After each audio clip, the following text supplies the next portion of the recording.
everyone and welcome to a brand new episode of the Gaming Codex, the show where I try to explain to you all the myriad of words and terms used within video games and the video games industry. And today's term is that of emulator. And what exactly would that be? According to the general definition, in computing, an emulator is hardware or software that enables one computer system, called the host, to behave like another computer system called the guest. In terms of gaming, what we use emulators mostly for, we mostly refer to the software kind of emulator. Though you do have some instances where there is actual hardware emulation of a previous system on the current system. For example, what the PlayStation 3 had with the integrated chip from the PlayStation 2 that pretty much let it run natively every PlayStation 2 game. Those were the good days. So how does a software emulator work? Well, that depends mostly on what exactly it is actually trying to emulate. For example, a lot of emulators deal with actually trying to create a replica of a processor in software. This is a complicated process because you have to take into account all the instructions that CPU was capable of and translate those into software in such a way that their execution is fast enough that at least is at the same level as that processor used to be able to do back in the day. This enables a CPU that does not have any of those instructions, or most of them, to run software made for that CPU without it having it physically present in the system. Of course, there's more to this. You don't just need to emulate the processor itself, you also need the rest of the infrastructures like the memory, like the IOs, pretty much anything associated with that system. Which is why something like DOSBox isn't just an emulator for DOS. DOSBox is a more complicated affair that emulates a IBM compatible PC, an x86 processor from back in the day that is capable of running DOS programs, which kind of includes Windows as well. And it does so by handling sound, image processing, and basically everything that you need to make a functional system within itself. This is why DOSBox can function on many different operating systems and even on CPUs that are not x86 based, like the ARM ones. An emulator is a great way to bring new life to games that are no longer compatible with any sort of current software or hardware. Yes, some of them may be a bit daunting at first, but they're not difficult to learn, they're not difficult to use, and they will allow you to relive your youth or explore the old days from before we had graphical interfaces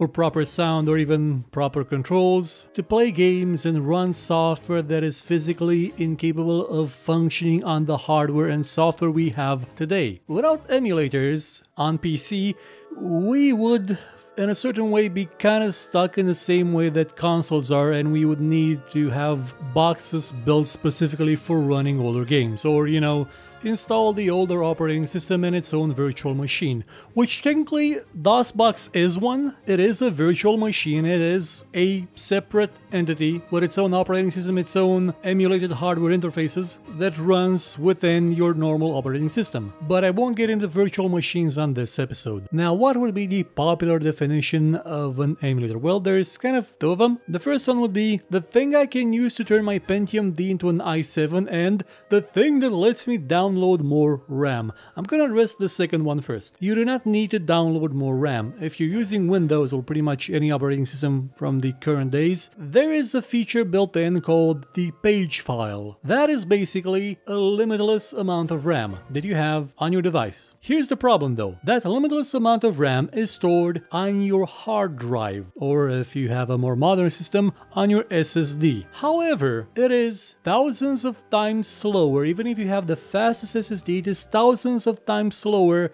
than actual RAM. So no matter how big your page file is, how much virtual memory you have, it is no actual substitute for RAM. There is a great analogy from a 1988 issue of Computer Magazine.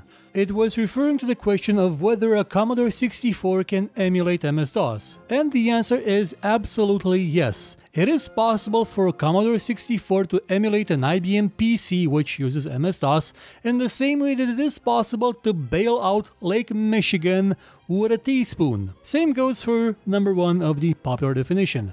I have seen this question asked several times. Can I use an emulator to emulate a better CPU? Can I use an emulator to emulate a better video card? The answer is no. You can emulate the instruction set of hardware that is not exactly your own. For example, if your video card does not support shader, I don't know, we're up to 5.0 I think right now, there may be an emulator out there that is capable of translating the instructions of generating the shaders into something that's workable on your system, but it will not run well. It will probably not even render them, as we saw in the olden days when people are trying to run Bioshock on video cards that only had Pixel Shader 2.0. In the case of CPUs, you can probably emulate an instruction set that is not available for your current CPU, something like the AVX or whatever it's called, the Intel thing, but it will not run at the same speed. It cannot run at the same speed. It will run many times slower to the point where it is impractical. This is valid for many emulators. Some of them are not practical on a lot of systems, because that system may not have the proper hardware to run the emulation fast enough to the point where it is at least at the same level as the original would have been. This of course can also be the fault of the emulation process itself, because sometimes you do not have emulators built with the full documentation necessary to build them. They are created via reverse engineering by studying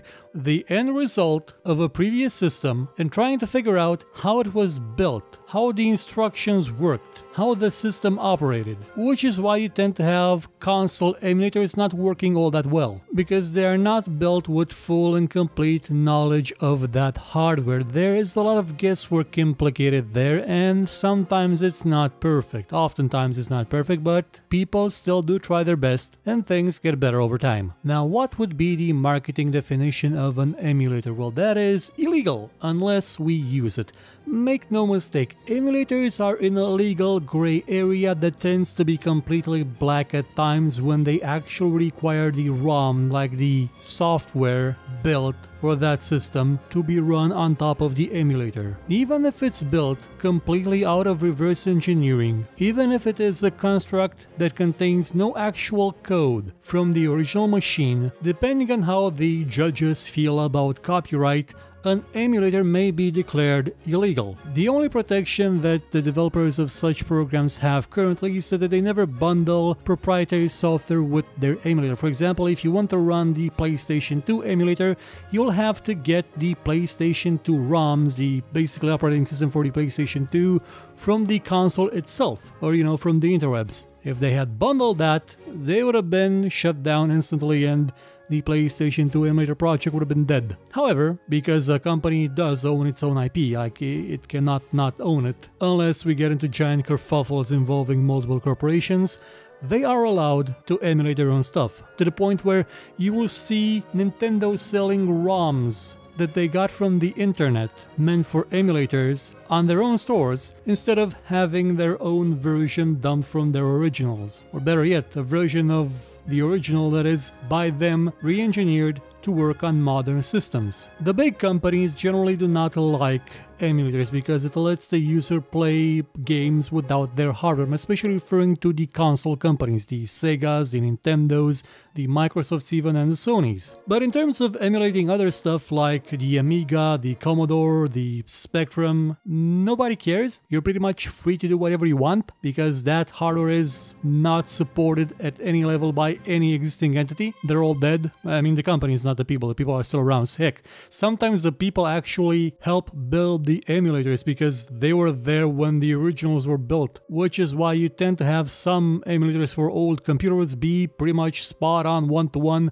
absolutely perfectly functional. But in the console market, it's a bit of a mess, especially when you're dealing with more recent hardware that is quite a bit more complicated. For example, the cell broadband processor from PlayStation 3 is quite a bit more difficult to properly emulate on a PC, on an x86 processor with its kind of structure, so that's why you get things like Red Dead Redemption still running like crap emulated on the PS3 emulator. But as I've said, things are getting better. And also there's the fact that Sony does have its own internal tools for interpreting code built for the cell broadband processor on a dedicated system without all the reverse engineering, without all the guesswork. That is why they have things like the PlayStation Now service to let you play PlayStation 3 games emulated on hardware on a server and streamed right to your PC or to your television. So closes this edition of the Gaming Codex. Come back next time when we will talk about a brand new subject. Goodbye.